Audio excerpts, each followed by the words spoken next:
Sebab bila kita ada kasih kepada Allah, kita akan rela berkorban kerana Allah. Kita selama-lamanya tidak diberi peluang untuk mengenali Allah secara zat, secara body. Bismillahirrahmanirrahim. Assalamualaikum warahmatullahi wabarakatuh. Alhamdulillahirabbil alamin. Wassalatu wassalamu ala rasulillahil amin wa ala alihi wa sahbihi ajma'in. Yang Ustaz hormati lagi kasihi seluruh peserta Mihrab Al-Quran daurah bersama dengan Ustazah Datuk Dr. Nur Hafizah Musa. Ustaz doakan agar semua kita dalam keadaan sihat afiat, hidup diridai Allah dunia dan akhirat.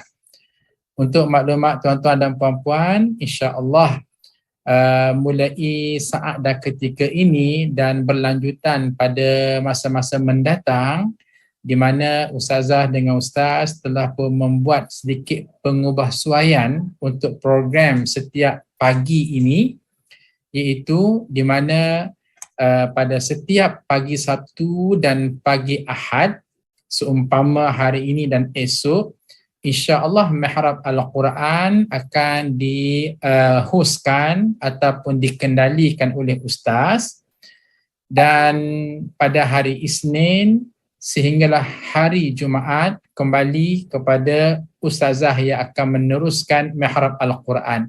Ini sebagai salah satu untuk variasikan program kita. Dan pada giliran Ustaz, insya-Allah Ustaz akan memfokuskan kepada kajian 99 nama Allah Asmaul Husna dalam membentuk kepribadian mukmin. Jadi maknanya apa dia? Pada hari ini kita akan bahas Asmaul Husna. Pada hari esok pun kita akan terus membahas Asmaul Husna. Pada hari Sabtu yang depan kita akan pergi lagi Asmaul Husna lebih dalam. Ar-Rahman, minggu yang berikut, pada hari yang berikutnya Ar-Rahim, pada hari berikutnya ialah Al-Malik, Al-Qudus, sehinggalah tamat 99. Jadi itulah dia harapan insya-Allah supaya tuan-tuan dan puan-puan boleh menekuninya dengan sebaik mungkin insya-Allah.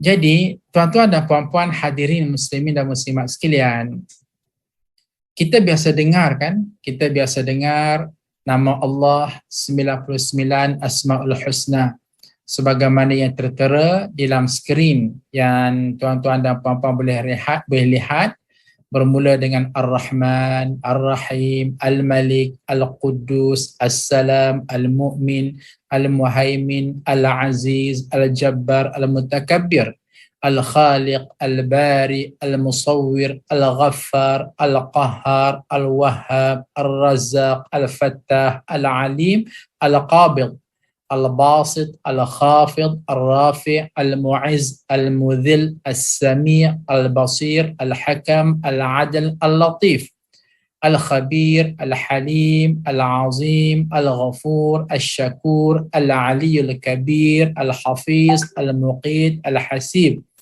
Al-Jalil, Al-Karim, Al-Raqib, Al-Mujib, Al-Wasi', Al-Hakim, Al-Wadud, Al-Majid, Al-Ba'ith, Al-Shahid, Al-Haqqu, Al-Wakil, Al-Qawil, Al-Matin, Al-Wali, Al-Hamid, Al-Muhsi, Al-Mubdi, Al-Mu'id, Al-Muhyi, Al-Mumis, Al-Hayyul Qayyum, Al-Wajid, Al-Majid, Al-Wahid, Al-Samad, Al-Qadir, Al-Muqtadir, Al-Muqaddim, Al-Muakhir, Al-Awwal, Al-Akhir, Al-Zahir, Al-Batin, Al-Wal, Muta'al, Baru, Tawwab, Al-Muntaqim, Al-Afur, Ra'uf, Malik, Al-Mulk, Zul Jalali wal-Ikram, Al-Muqsid, Al-Jami', Al-Ghani, Al-Mughni, Al-Mani', Al-Dar, Al-Nafi', Al-Nur, Al-Hadi, Al-Badi', Al-Baqi, Al-Warith, Al-Rashid, Al-Sabur. Itulah dia hadirin Asma'ullah Al-Husna. Baik. Mungkin ada di kalangan kita bertanya, Ustaz, apa pentingnya kita ni belajar Asma'ul Husna sehingga Ustaz masukkan dia dalam silibus Mihrab Al-Quran setiap pagi Sabtu dan Ahad? Benar, insya-Allah Ustaz akan membahaskan kesemua 99 ini insya-Allah. Dan kepentingan untuk kita belajar Asmaul Husna telah pun Ustaz ringkaskan pada skrin ini. Pertama, untuk kita mengenali Allah. Kedua, kasih kepada Allah. Ketiga, rasa hebat tentang Allah. Keempat, takut kepada Allah. Kelima, harap kepada Allah. Dan keenam, rasa malu kepada Allah. Inilah dia tuan-tuan dan puan-puan, kepentingan kita mempelajari Asmaul Husna. Mari kita tengok secara lebih detail. Pertama ialah untuk mengenali Allah. Nampak kata orang tua apa dia? Tak kenal maka tidak cinta. Demikian juga dengan Allah Subhanahu Wa Taala. Kalau kita tidak mengenali Allah, tak mungkin kita akan jatuh cinta kepada Allah. Tunggu lagi ialah macam mana cara untuk kita mengenali Allah. Pernah Ustaz sebut satu ketika dahulu perumpamaan dan Ustaz ingin ulang sekali lagi sebagai pengukuhan kepada ingatan kita, iaitu kita para hadirin sekalian untuk mengenali sesama kita, katakanlah tuan-tuan dan puan-puan ingin mengenali Azhar Yaqub, maka tuan-puan boleh mengenali ustaz dengan dua cara. Satu, melalui zat. Yang kedua, melalui sifat. Apa maksud melalui zat? Contoh, katakanlah tuan-puan nak bertemu dengan ustaz, kemudian tak mengenali ustaz, kemudian bertanyalah risik-risik kawan-kawan, saya ni nak kenal Ustaz Azhar lah, macam mana ni saya nak mengenali dia? Maka orang tu pun kata begini, kalau nak kenal Ustaz Azhar senang je. Okey, zat, yakni apa yang ada pada diri ustaz daripada hujung rambut sampai ke hujung kaki. Maka dibayangkan zat Azhar Yaqub ni tinggi rendah macam ni, gemuk kurus macam ni, putih hitam macam ni, berjalan macam ni, senyum macam ni, gelap cerah kulit macam ni. So bila kamu pergilah contoh ke Masjid Negara, bertemu dengan seseorang yang memiliki zat person seumpama itu, maka itu Azhar Yaqub lah. Maka tuan-puan pun pergilah ke Masjid Negara, intai kanan, intai kiri. Dalam keadaan ada kesedaran ni, gemuk kurus macam ni, tinggi rendah macam ni, putih hitam macam ni, maka tinjau-tinjau, wah itu pun Ustaz Azhar Yaqub berada di penjuru sebelah kanan. Kenapa kenal Azhar Yaqub? Ya, sebab nampak personaliti dia gemuk kurus macam ni, putih hitam macam ni, tinggi rendah macam ni. Kesimpulannya hadirin sekalian, tuan-puan mengenali ustaz dengan zat.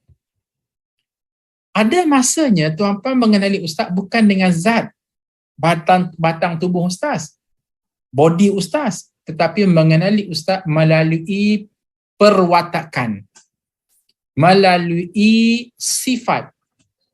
Perwatakan macam mana? Contoh, macam mana ya saya nak mengenali Ustaz Azhar Yaqub? Maka diberitahu, okey, nak kenal Ustaz Azhar Yaqub senang je, pergi sekali lagi ke Masjid Negara, tunggu selepas solat Jumaat, tengok ada seseorang yang budiman, yang dermawan, yang kerjanya asyik mengagih-agihkan pisang je kepada orang yang turun daripada masjid selepas solat Jumaat, sebab dia ni seorang yang mulia, seorang dermawan, maka itu Azhar Yaqub lah. Jadi seseorang pun pergilah ke Masjid Negara, tunggu selepas solat Jumaat, nampak wah ada sungguh ni seorang lelaki yang sedang sibuk mengagih-agihkan, memberikan derma, sedekah pisang ke apple ke. Maka akhir sekali tuan-puan mengenali ustaz melalui perwatakan. Apa dia perwatakan? Dermawan, nah baik hati, suka menderma. Jadi kesimpulannya ialah untuk mengenali sesama manusia, ada masa kita boleh kenal secara batang tubuh orang ataupun mengenali secara perwatakan. Adapun hadirin sekalian, untuk mengenali Allah, ini penting ya, dengan baik-baik ni, untuk kita, untuk ustaz, untuk tuan-tuan dan puan-puan mengenali Allah Subhanahu Wa Taala, agak-agak boleh tak kita nak kenal Allah melalui zat, melalui batang tubuh? Na'udzubillahi min dzalik. Tidak, sesekali tidak. Okey, sesiapa yang nak kenal Allah, maka bolehlah mengenali Allah melalui body yang ada pada Allah. Gemuk kurus macam ni, putih hitam macam ni, tinggi rendah macam ni, orangnya bujur, orangnya 4 segi, orangnya 3 segi. Na'udzubillahi min dzalik. Kita selama-lamanya tidak diberi peluang untuk mengenali Allah secara zat, secara body. Bahkan Nabi Musa AS pun cuba nak mengenali Allah secara wajhan li wajhin, secara bersemuka, konon-kononnya untuk melihat body Allah macam mana, tetap tidak mampu. Bahkan Nabi Musa AS pengsan tak kala mana hanya melihat cahaya semata-mata. Namun hadirin muslimin dan muslimat sekalian, bukan selama-lamanya kita tak boleh nak mengenali Allah. Mentang-mentanglah kita tak diberi peluang untuk mengenali Allah secara zat. Sebaliknya kita boleh mengenali Allah melalui sifat, melalui perwatakan. Maka Asmaul Husna, tuan-tuan dan puan-puan sekalian, satu sudut itu disebut Asmaul Husna. Satu sudut yang lain, Asmaul Husna itulah juga mewakili sifat-sifat Allah, mewakili watak-watak yang ada pada Allah. Contoh ya, Ustaz undur semula slide. Contoh kita kata Ar-Rahman, Allah yang Maha Pemurah, Allah yang Maha Pengasih. Jadi bagaimana perwatakan?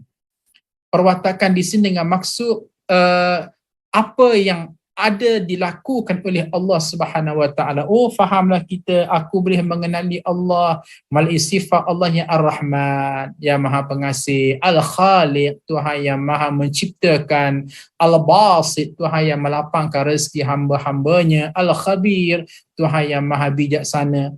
Jadi akhir sekali kita boleh mengenali Allah melalui sifat ataupun melalui Asmaul Husna.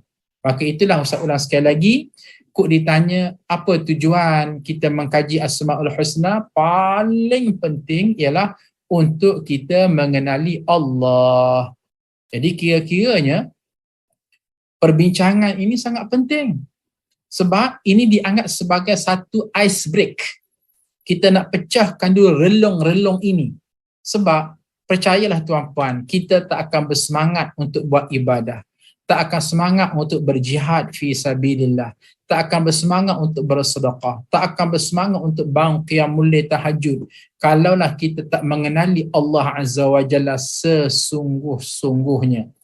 Sebaliknya, seseorang yang betul-betul mengenali Allah dengan Asmaul Husna, Allah yang Maha Pengasih, Allah yang Maha Penyayang, Allah yang menjaga pintu rezeki manusia, Allah yang menjaga syurga, Allah yang menjaga neraka, Allah yang mencaturkan hidup manusia, pada masa itu Masya Allah, Tabarakallah, mereka pastinya akan all out semata-mata kerana Allah.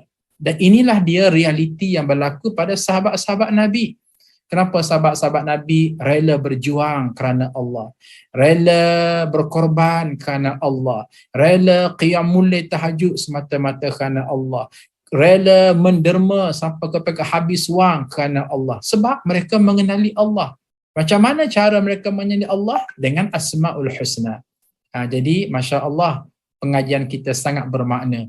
Tolong war-warkan kepada kawan-kawan yang lain di luar sana supaya join program Mihrab Al-Quran, sama ada yang disampaikan oleh ustaz ataupun ustazah, untuk kita fokuskan kepada mengenali Allah. Baik. Itu tujuan pertama kita mengenali, mempelajari Asmaul Husna. Adapun yang kedua, tujuannya ialah supaya kasih kepada Allah. Tuan-puan, rekodlah sekali lagi bahawa tujuan kita belajar Asmaul Husna selepas yang pertama untuk mengenali Allah, maka yang kedua ialah supaya kita kasih kepada Allah. Maaf cakap, tak ada guna kita ni kenal Allah tapi tidak ada sense of belonging, tidak ada rasa kasih dan sayang kepada Allah. Dan soal kasih dan sayang kepada Allah ini perkara yang sangat asas dalam kehidupan. Kenapakah seorang ibu rela kata bergelut dengan kematian saat ingin melahirkan seorang anak sebab dia kasih kepada anaknya. Kenapakah seorang ayah rela pergi pagi balik petang, rela pergi pagi balik malam, kerja overtime? Sebab semata-mata dia kasih kepada family dia, dapat rezeki, kemudian dibelanjakan untuk kaum keluarganya. Ustaz ambil contoh ya, Mahat Tahfiz Integrasi Madinatul Hufaz, tahfiz tuan-tuan dan puan-puan juga yang memberikan sumbangan, sekarang ini sedang giat dibangunkan fasa yang kedua. Oleh kerana kita sebahagian bangunan mesti disiapkan pada hujung bulan Mac ini, menyebabkan ada di kalangan mereka yang bekerja secara OT, overtime. Overtime ni bekerja asalnya daripada 7 pagi sampai 6 petang. Kita fikirkan bila dibuka overtime, sambung 6 petang sampai 10 malam, tidak ada yang sanggup. Rupa-rupanya para hadirin sekalian, bila kita buka kepada overtime, pekerja-pekerja Bangladesh ini, sampai ke peringkat terpaksa kita mengundi siapa yang terpilih. Sebab bukan semua 40 orang yang sedang bekerja itu kita nak guna. Kita hanya nak guna 12 orang saja. Terpaksa kita pilih, select. Sebab apa? Berebut nak semua overtime. Padahal ustaz kadang-kadang pergi melawat tapak tu waktu malam, penat tahu, daripada 7 pagi sampai ke 10 malam. Tetapi mereka happy, mereka biarpun penat, mereka tahu mereka akan dapat duit lebih, mereka akan dapat allowance lebih, dan niat mereka tak lain dan tak bukan ialah nak hantar ke Bangladesh untuk buat rumah bagi keperluan anak isterinya. Kenapa tu? Sebab ada satu kata kunci yang paling besar, kasih. Kasih. Sebab mereka tahu, kenal ini suami, ini isteri mereka, ini anak-anak mereka, mereka suka nak berbuat kebaikan. Jadi Masya Allah, begitulah juga kita hadirin sekalian. Tujuan kita belajar Asma'ul Husna, selepas kita mengenali Allah, kita nak ada rasa kasih kepada Allah. Sebab bila kita ada kasih kepada Allah, kita akan rela berkorban kerana Allah. Sebagaimana seorang pekerja buruh tadi, bila dia kasih kepada isteri dan anak-anaknya, dia rela biarpun penat bekerja daripada 7 pagi sampai 10 malam, dia sanggup buat.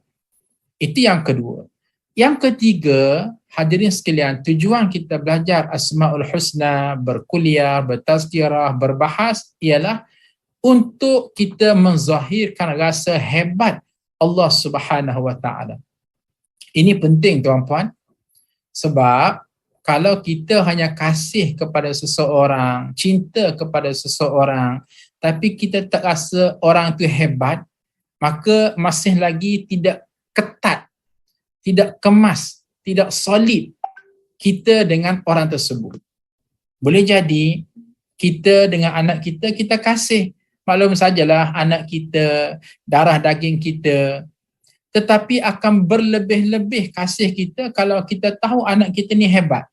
Wah, anak aku ni bukan calang-calang, jenius otaknya. Otaknya bab matematik nombor 1. Nah, bab agama nombor 1. Hafaz Quran tip-top, terbaik. Akhlak pula terbaik. So kita rasa hebat dengan apa yang ada pada anak kita.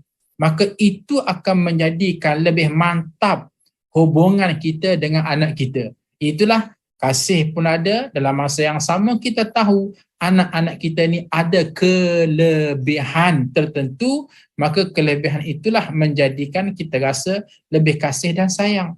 Demikian kita dengan Allah Subhanahu Wa Taala. Tuan-tuan dan puan-puan, di saat kita membahaskan Asma'ul Husna pada masa-masa yang akan datang, kita akan nampak kehebatan Allah sangat menyerlah. Sangat menyerlah. Kita ambil contoh ya, spontan saya sebut di sini. Katakanlah kita membahas Asma'ul Husna, salah satu namanya Al-Khaliq. Al-Khaliq.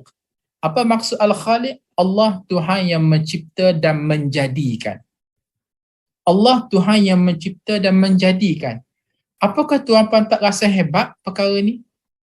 Nak tahu gambaran hebat tak hebat, contoh kalau Ustaz boleh buat perumpamaan, katakanlah kita pergi ke KLCC. Okey, pergi ke KLCC, tengok bangunan KLCC, kita mendongak ke atas, boleh jadi kopiah kita jatuh ke belakang. Sebab apa? Tinggi yang teramat sangat KLCC. Dan pada masa itu pasti kita akan giling kepala sambil berkata, Masya Allah, hebat sungguhlah arkitek ini, kontraktor ini, engineer ini yang membuat KLCC dengan tingginya, dengan gagahnya, dengan pejalnya, dengan kuatnya, dengan twin tower yang megahnya. Kita akan rasa hebat. Padahal arkitek itu, engineer itu, kontraktor itu hanya membuat bangunan KLCC. Pun kita rasa hebat dah. Bayangkan Allah Subhanahu Wa Ta'ala. Bukan sekadar KLCC itu dia buat dengan langit. Tempat kita berteduh. Bighairi amadin tarawnaha. Tiang sebatang pun tak ada. Buat dengan bumi untuk kita berpijak. Dengan segala isi yang ada dalam perut bumi. Masya Allah. Kok kita nak kata Allah ni perlukan wang yang banyak untuk mencipta langit dan bumi, mesti Allah ni pasti yang paling kaya. Barulah boleh membuat langit dan bumi. Kalau Allah ni perlukan kepada kecerdikan, mesti Allah ni paling cerdik, barulah boleh buat langit dan bumi. Kalaulah bodoh-bodoh tak boleh buat. Kalau miskin-miskin tak boleh buat.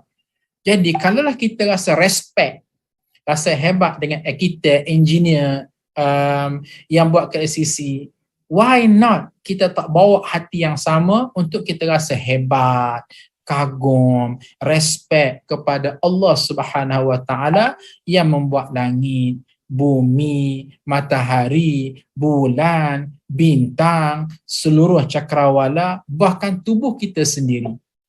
Bahkan lebih hebat daripada itu, apa dia? Allah mencipta itu semua minal adam ilal wujud. Daripada tidak ada sesuatu kepada adanya sesuatu. Arkitek ke, engineer ke, kontraktor ke, mereka yang buat KLCC itu dalam keadaan bahan mentah sudah ada tu. Besi sudah ada, keluli sudah ada, kayu sudah ada, simen sudah ada, pasir sudah ada, besi sudah ada. Cuma mereka adunkan sahaja. Bahan mentah sudah ada. Tapi Allah Azza wa Jalla mencipta semua yang ada atas muka bumi itu minal adam, minal adam, minal adam. Daripada tidak ada kepada adanya bulan, adanya bumi, adanya bintang, adanya manusia, adanya makhluk. Jadi Masya Allah, kasih pun kasih kita kepada Allah, kemudian hebat pun hebat kita kepada Allah. Tuan-puan, itu adalah matlamat ketiga kita belajar Asma'ul Husna. Yang keempat, hadirin sekalian, tujuan kita membahas, mengkaji Asma'ul Husna supaya datang kepada hati kita ni, pada lubuk hati kita yang paling dalam, rasa apa? Rasa takut kepada Allah Subhanahu Wa Ta'ala. Rasa takut kepada Allah Subhanahu Wa Ta'ala. Ini penting hadirin sekalian, penting yang teramat sangat. Contohnya begini ya, katakanlah kita ni dipanggil oleh majikan kita. Majikan kita ni kita tahu ada kuasa penuh. Bahkan kuasa nak buang kita pun ada. Bahkan kuasa nak naikkan pangkat kita pun ada. Sesuka dia nak mencaturkan nasib kita. Dan pada masa itu kita tahu dia ni ada hebat ni. Sebab segala-gala kata putus ada pada dia. Tidakkah kita akan rasa takut bila bersemuka dengan bos kita? Setinggi itu kedudukan dia, setinggi itu maqam dia, yang kita tahu dia boleh mencaturkan kedudukan kita, nak buang kita pun boleh, nak naik pangkat kita pun boleh, nak posting kita pun boleh. Maka sudah pasti kita rasa takut. Demikian juga dengan Allah Subhanahu Wa Ta'ala, benar kita akan kasih kepada Allah bila belajar Asma'ul Husna. Kita akan rasa hebat kepada Allah bila kita belajar Asma'ul Husna. Namun dalam masa yang sama kita juga harus ada rasa takut kepada Allah. Takut yang bagaimana? Takut nak buat dosa, takut nak buat salah, takut nak buat maksiat. Sebab kita telah pun dijanjikan oleh Allah Subhanahu Wa Ta'ala bahawa seseorang yang buat dosa, buat maksiat, buat perkara mungkar, tak bertaubat kepada Allah dan meneruskan perkara tersebut sebagai satu benda mungkar, itu benda mungkar, hujung jatuhnya na'udzubillahi min dzalik, akan didera oleh Allah Azza wa Jalla akhirat kelak.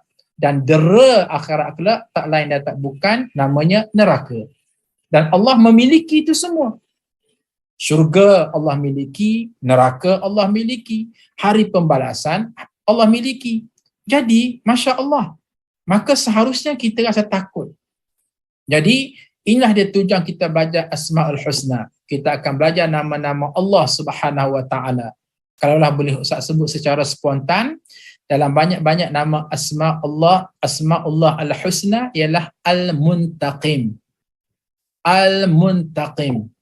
Ustaz ulang sekali lagi, dalam banyak-banyak Asma'ul Husna yang kita akan belajar secara lebih detail kelak, namanya Al-Muntaqim. Al-Muntaqim ni, kalaulah Ustaz nak terjemah dengan bahasa mudah faham, pendendam. Kalau Ustaz nak buat ayat, ana muntaqim, saya seorang pendendam. Muntaqim, isim fa'il, diambil daripada kata dasar naqama, ia memberi maksud dendam. Allah al-muntaqim, Allah maha pendendam. Wah, Ustaz lah macam bunyinya. Ya. Untuk manusia, pendendam tidak elok. Tapi untuk Allah, mari kita bahas. Allah Subhanahu Wa Ta'ala, para hadirin sekalian, Masya Allah, kasihnya Allah, sayangnya Allah, cintanya Allah kepada kita, Allah sediakan segala-gala di dunia ini untuk kita. Hadirin, jom kita perhatikan, ikan di mana tempat tinggalnya? Di laut.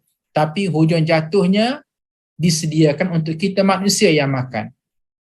Air hujan di mana tempat tinggalnya? Nun, di langit sana. Tapi hujung jatuhnya servis Allah sediakan untuk kita. Petroleum, gas, minyak, emas, di mana tempat tinggal? Nun, dalam perut bumi. Tapi hujung jatuhnya Allah sediakan untuk kegunaan kita. Masya Allah. Dan Allah menghendaki daripada kita satu perkara je. Apa dia? Wa ma khalaqatul jinna wal insa illa liya'budun. Dan tidaklah aku menciptakan jin dan manusia melainkan hanya untuk beribadah kepada Allah. Tiba-tiba na'udzubillah kita engkar.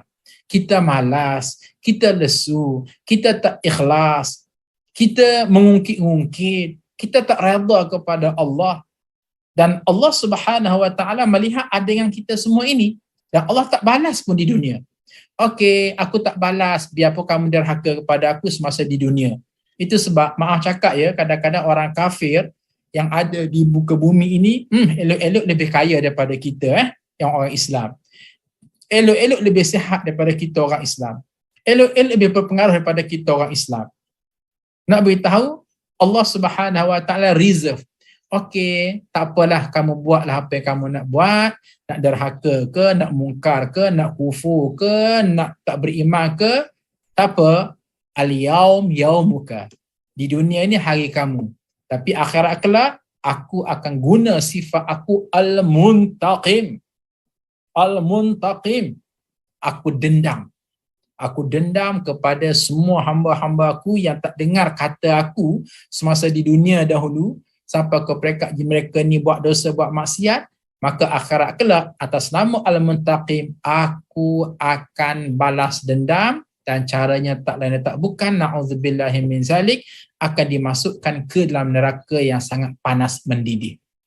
Jadi, seharusnya kita bila belajar Asma'ul Husna Al-Muntaqim tadi, biarpun Ustaz hanya sebut spontan pada saat ini, kita akan bahas lebih detail bersandarkan kepada ayat Quran dan hadis-hadis Nabi, pun kita rasa kecuk perut dah kan. Ya Allah, ya Allah. Itulah dia hasil daripada kita belajar Asma'ul Husna, lahirnya rasa takut kepada Allah Subhanahu Wa Ta'ala. Baik hadirin sekalian, itu adalah matlamat yang keempat, tujuan yang keempat, kita belajar Asma'ul Husna, takut kepada Allah. Yang kelima ialah kita belajar Asma'ul Husna supaya datangnya rasa harap kepada Allah. Hidup ni hadirin muslimin dan muslimat sekalian, kita kena seimbang di antara takut dengan harap. Kalau takut memanjang, akhir sekali dia akan berlaku berlaku inferiority complex. Rasa tak boleh nak bergerak apa-apa. Nak buat tu takut, nak buat ni takut. Ataupun kalau harap memanjang, maka menyebabkan kita ni kadang-kadang tak apalah aku tak solat pun, aku harap aku masuk syurga. Tak apalah aku sebagai seorang suami buat zalim pada isteri, aku harap aku masuk syurga. Tak apalah aku sebagai seorang isteri khianat kepada amanah suami, aku harap masuk syurga. Sebab apa tu? Sebab terimbang di antara takut dengan harap. Jadi, bila kita belajar Asmaul Husna, insya-Allah, tuan-tuan dan puan-puan, kita akan dapat satu jawapan yang seimbang. Kita ada masa takut kepada Allah, khususnya kepada azab Allah.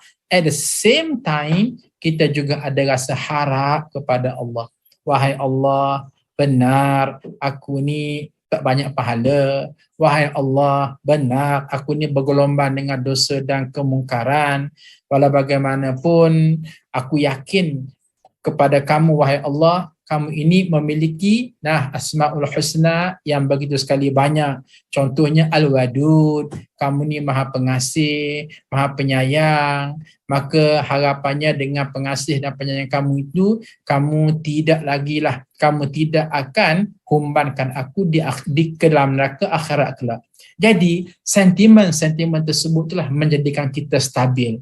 Bila kita belajar Asmaul Husna, nama-nama Allah yang indah, nama-nama Allah yang cantik. Baik hadirin sekalian, apa lagi tujuan kita belajar Asmaul Husna? Yang keenam ialah supaya adanya rasa malu kepada Allah. Ada rasa malu kepada Allah, hadirin muslimin dan muslimat sekalian. Ustaz ambil beberapa contoh ya. Contoh, katakanlah kita ambil Al-Quddus, Allah yang Maha Suci. Ini spontan ni, Ustaz tak ajar lagi secara detail. Ini hanyalah satu contoh spontan. Al-Quddus, Allah yang Maha Suci, Allah yang Maha Bersih.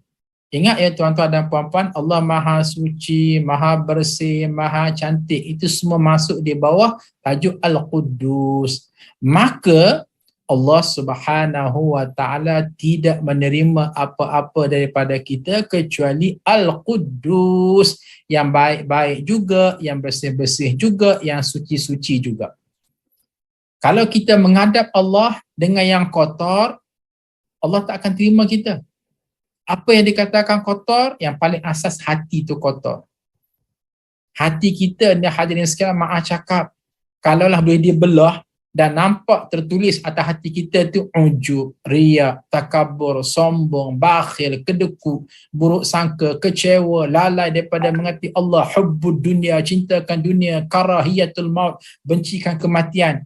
Tiba-tiba hati inilah nak bertemu dengan Allah Subhanahu wa ta'ala dalam keadaan Allah memang menyampah.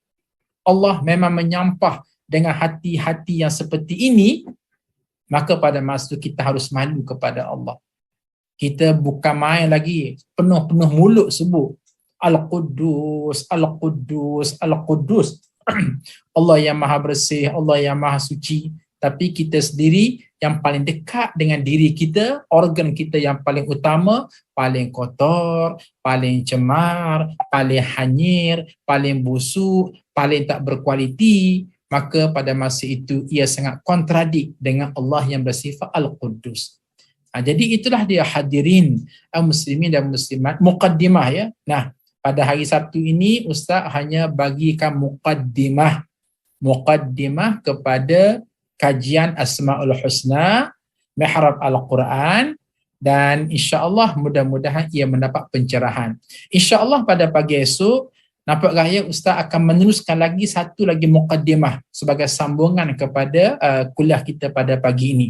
Jadi insya-Allah tuan-tuan dan puan-puan, Ustaz ulang soal sekali lagi, tolong sangat-sangat istiqamahlah tuan-puan untuk mengikuti Mihrab Al-Quran, wa imma dengan Ustaz Nafizah Musa ataupun dengan Ustaz. Bahkan tolong war-warkan, tolong sebar-sebarkan link yang kami beri, tolong maklumkan kepada teman-teman yang lain supaya join sama.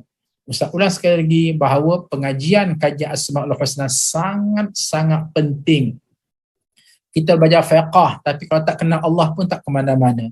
Kita belajar tasawuf, tapi kalau tak kenal Allah pun tak ke mana-mana. Kita belajar sirah nabawiyah, tafsir, hadis, tapi kalau tak kenal Allah maka tak ke mana-mana. Ibadat kita akan lesu, kita juga tak akan istiqamah dengan Allah, dengan ajaran Islam. Tapi kalau kita mulai menghayati Asmaul Husna, bila kita belajar ilmu-ilmu yang lain, dia akan masuk dan akan rasa mengenal Allah, kasih kepada Allah, hebatnya Allah, takut kepada Allah, harap kepada Allah, malu kepada Allah melalui Asmaul Husna yang kita insya-Allah sama-sama akan pelajari. Jadi pada itu sajalah dulu daripada Ustaz untuk pagi ini. Insya-Allah pagi esok kita akan sambung lagi.